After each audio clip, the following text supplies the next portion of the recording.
Por mais de 2000 anos, ela tem sido uma das mulheres mais comentadas em toda a história da humanidade. Seu nome apareceu em decretos reais, foi esculpido em paredes de templos, escrito nas cartas de generais romanos e sussurrado nas cortes de impérios que já não existem. Nós achamos que conhecemos Cleópatra. Já vimos seu rosto pintado em máscaras douradas, dramatizado em filmes, esculpido em mármore.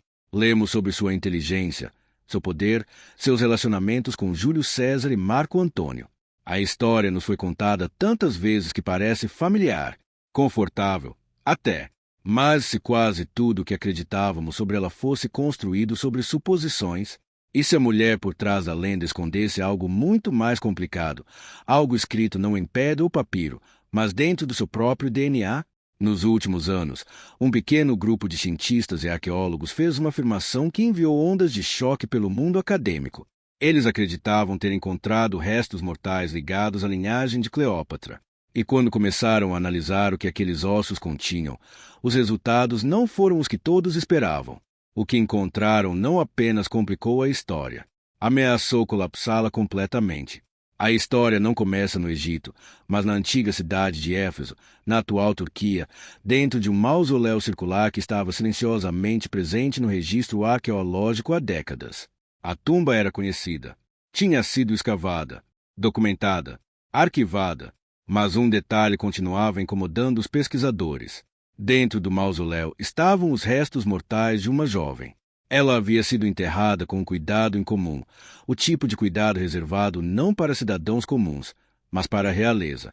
A arqueóloga austríaca Ilke Tur passou anos estudando aqueles ossos, e quanto mais os examinava, mais um nome insistia em aparecer: Arsínoe IV, a irmã mais nova de Cleópatra. Arsínoe foi uma das figuras mais trágicas do mundo antigo. Ela desafiou Cleópatra pelo trono egípcio, foi desfilada acorrentada em Roma durante o triunfo de Júlio César. Mais tarde, foi assassinada nos degraus de um templo por ordem de Marco Antônio, a pedido de Cleópatra. Ela foi apagada dos registros oficiais. Suas imagens foram destruídas. Seu nome foi riscado. Alguém muito poderoso não queria que Arsínoe fosse lembrada, o que tornava a pergunta ainda mais urgente: se esses eram realmente seus restos mortais, o que seus ossos poderiam revelar sobre o sangue que corria nas duas irmãs? Porque Arsínoe e Cleópatra compartilhavam o mesmo pai. E isso significava que quaisquer segredos que vivessem no DNA de Arsínoe também viviam dentro de Cleópatra. Os ossos encontrados naquela tumba em Éfeso eram frágeis, antigos, danificados por séculos de umidade e tempo. Mas a ciência moderna tem um jeito de extrair segredos de coisas que parecem há muito silenciadas. A análise forense começou cuidadosamente. Pesquisadores mediram o crânio, estudaram a estrutura esquelética, examinaram a densidade dos ossos, a forma da mandíbula, a formação das órbitas oculares. E o primeiro resultado surpreendente não teve nada a ver com DNA. Tinha a ver com raça. Por gerações, os historiadores operaram sob uma suposição silenciosa. A dinastia ptolemaica, a família de Cleópatra, era de macedônios gregos. Eles descendiam de um dos generais de Alexandre, o Grande, um homem chamado Ptolomeu, que tomou o Egito após a morte de Alexandre e construiu uma linhagem real que duraria quase 3 séculos. Sangue grego, origem europeia. Essa era a história aceita. Mas quando os pesquisadores estudaram o crânio encontrado naquela tumba em Éfeso, as medidas contaram uma história diferente. A estrutura óssea não correspondia a uma ancestralidade puramente europeia. A morfologia, a forma e proporção do crânio, sugeria herança mista, possivelmente africana, possivelmente algo que nunca havia sido oficialmente reconhecido em nenhum registro antigo. Se aqueles eram os ossos de Arsínoe, então Arsínoe não era inteiramente quem a história dizia que ela era. E se Arsínoe carregava essa linhagem, a pergunta imediatamente se seguia: será que Cleópatra também carregava? A dinastia ptolemaica tinha uma obsessão bem documentada em manter sua linhagem pura. Eles praticaram casamentos entre irmãos por gerações. Acreditavam que o sangue divino não deveria ser diluído. Tomaram medidas extraordinárias para controlar quem produzia herdeiros e quem não produzia. Mas cortes reais são lugares complicados. Nem toda criança nascida dentro de um palácio era fruto da união oficial. Fontes antigas há muito insinuavam que Arsínoe e Cleópatra podem não ter compartilhado a mesma mãe, que em algum lugar da casa real, uma mulher de origem diferente havia dado à luz pelo menos uma das crianças ptolemaicas e que esse fato havia sido silenciosamente enterrado, assim como a própria Arsínoe. Os ossos pareciam estar confirmando o que nenhum registro oficial jamais admitiria. Então veio a análise mais aprofundada. Pesquisadores tentaram algo extraordinário para restos mortais daquela idade. Eles tentaram extrair DNA antigo diretamente dos fragmentos ósseos. Este é um processo que leva a ciência forense moderna aos seus limites. O material genético antigo se degrada, é contaminado, desaparece, mas mesmo resultados parciais carregam informação. O que recuperaram era incompleto, fragmentado, mas os fragmentos que existiam apontavam para algo que fez o mundo acadêmico ficar muito quieto. Os marcadores genéticos sugeriam uma linhagem que não era puramente macedônia grega. Havia vestígios, fracos, mas presentes, que apontavam para a ancestralidade subsaariana africana em algum lugar da linhagem materna. Não uma conexão distante, não uma nota de rodapé, um fio biológico real, percorrendo a família. A mulher que Roma desfilou acorrentada. A mulher que Cleópatra mandou matar. A mulher cujo nome foi apagado de cada parede de templo. Ela carregava um segredo em seus ossos há 2000 anos. E agora, pela primeira vez, a ciência finalmente o estava lendo. Os resultados não chegaram com estardalhaço. Não houve conferência de imprensa. Nenhum anúncio dramático em um auditório lotado. As descobertas circularam primeiro silenciosamente pelos círculos acadêmicos, passadas entre pesquisadores, debatidas em periódicos, desafiadas e reexaminadas antes que alguém falasse muito alto sobre o que realmente significavam. Porque o que significavam era enorme. Para entender por que essas descobertas foram tão desestabilizadoras, é preciso entender o que Cleópatra representava, não apenas historicamente, mas politicamente. Durante séculos, a imagem de Cleópatra foi cuidadosamente construída. Escritores romanos a pintaram como uma sedutora. Eruditos medievais fizeram dela um símbolo do perigoso poder feminino. A arte ocidental a colocou em palácio de mármore vestida de seda, seus traços afiados e europeus, sua origem inconfundivelmente mediterrânea. Essa imagem tornou-se uma base. Foi repetida em pinturas, em livros didáticos, em filmes de Hollywood com algumas das atrizes brancas mais famosas da história interpretando seu papel. A imagem tinha peso, tinha impulso, e o DNA estava se movendo diretamente contra ela. Se Arsínoe carregava a ancestralidade africana através de sua linhagem materna, e se Arsínoe e Cleópatra compartilhavam essa mesma mãe desconhecida, então a própria Cleópatra não era a figura puramente europeia grega que a história havia apresentado com tanta confiança. Ela era algo mais complexo, algo que não se encaixava perfeitamente na história que havia sido contada por 2000 anos. Historiador após historiador teve que refletir sobre isso. Alguns reagiram com força. Argumentaram que as medidas do crânio eram inconclusivas. Questionaram o processo de extração de DNA.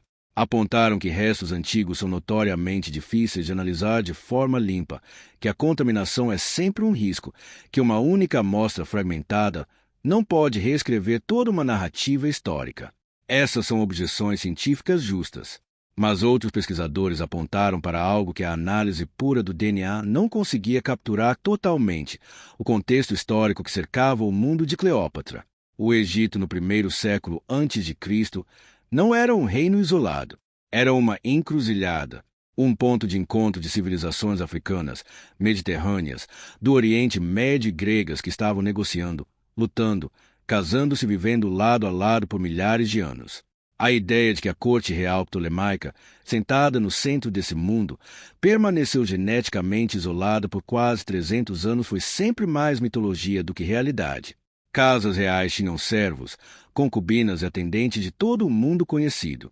Crianças nasciam dentro dos muros do palácio cujas origens nunca foram registradas. Herdeiros eram reconhecidos ou escondidos dependendo da política do momento. A própria Cleópatra falava 9 línguas. 9.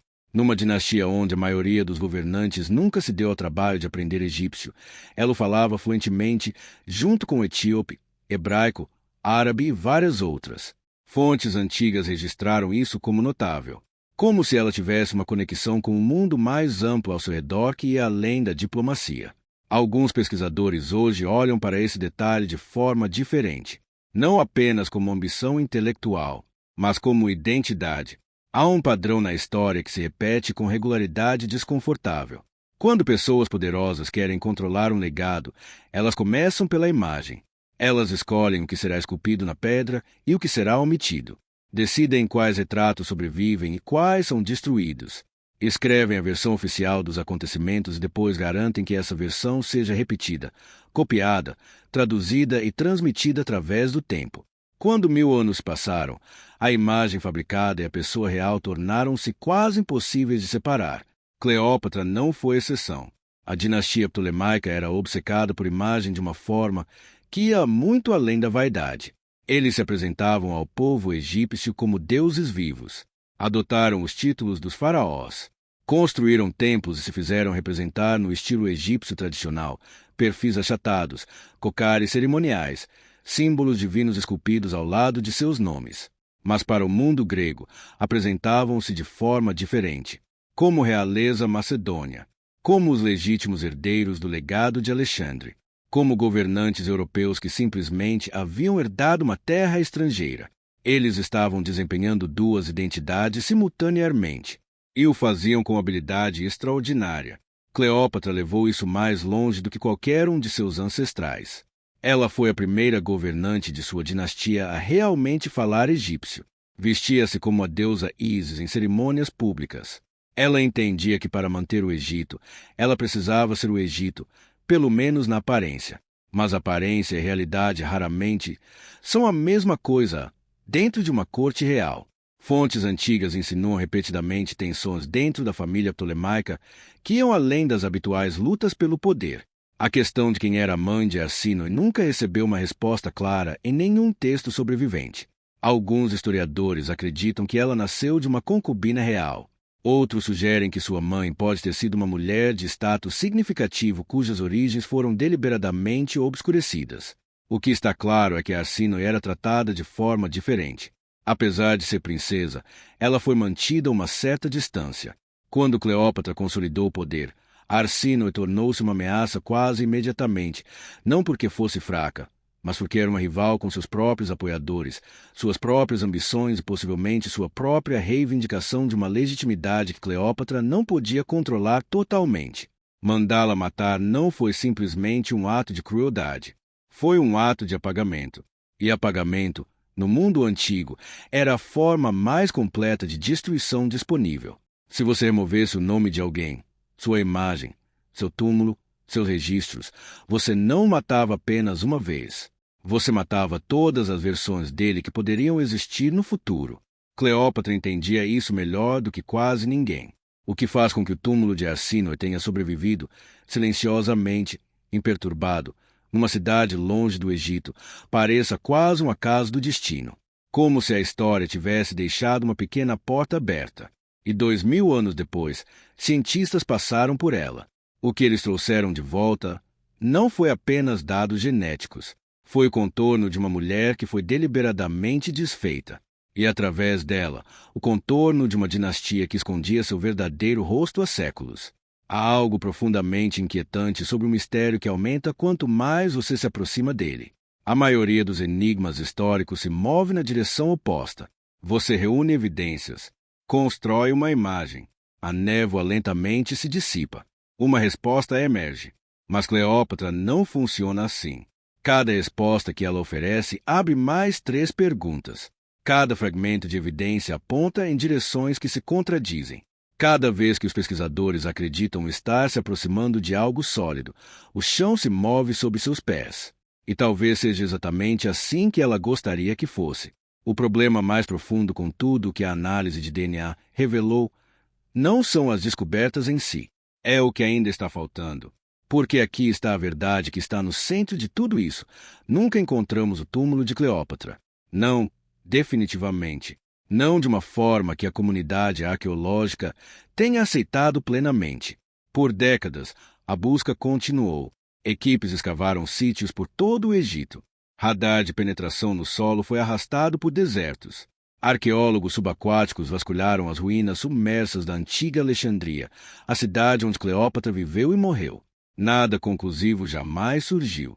A pista mais promissora nos últimos anos veio de um local chamado Taposiris Magna, um complexo de templos a oeste de Alexandria, situado numa estreita faixa de terra entre o mar e um vasto lago. A arqueóloga egípcia Kathleen Martinez passou anos escavando ali, convencida de que Cleópatra e Marco Antônio estavam enterrados em algum lugar sob suas fundações. Sua equipe encontrou coisas extraordinárias: moedas com o rosto de Cleópatra, estátuas, uma rede de túneis que se estendiam profundamente no subsolo, múmias enterradas com ouro, evidências de uma presença real que parecia significativa, proposital, deliberadamente colocada. Mas a câmara mortuária em si, se é que existe, ainda não foi encontrada. E sem os restos mortais da própria Cleópatra, a conversa sobre o DNA permanece permanentemente incompleta. Podemos estudar os ossos de sua irmã. Podemos extrair fragmentos de material genético antigo e ler o que sugerem. Podemos construir uma imagem de como linhagem ptolemaica pode ter parecido vista de fora. Mas não podemos fechar o círculo. Não podemos olhar diretamente para seu DNA e dizer com certeza: esta é quem ela era. Daqui ela veio. Isto é o que a história entendeu errado. Essa lacuna não é apenas uma frustração científica. É um reflexo de algo muito mais antigo e muito mais difícil de resolver. Por 2000 anos, forças poderosas moldaram quem Cleópatra tem permissão para ser. Escritores romanos que queriam justificar uma guerra. Eruditos medievais que precisavam de um conto de advertência. Historiadores coloniais profundamente desconfortáveis com a possibilidade de que uma das governantes mais brilhantes do mundo antigo não se parecia com o que imaginavam. A imagem sempre foi mais útil do que a verdade. E assim o túmulo permanece escondido. O DNA permanece incompleto. As perguntas permanecem em aberto.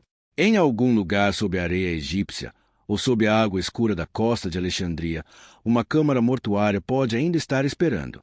Dentro dela, a resposta para perguntas que vêm se acumulando há 20 séculos. Como ela realmente se parecia? Que sangue corria em suas veias? O que a mulher mais poderosa do mundo antigo carregava dentro de si, que a história decidiu que o resto de nós nunca deveria saber? Os ossos em Éfeso sussurraram algo, mas a própria Cleópatra ainda não falou. E até que ela fale, cada retrato, cada filme, cada imagem de livro-texto permanece exatamente o que sempre foi. A versão de outra pessoa sobre a sua história.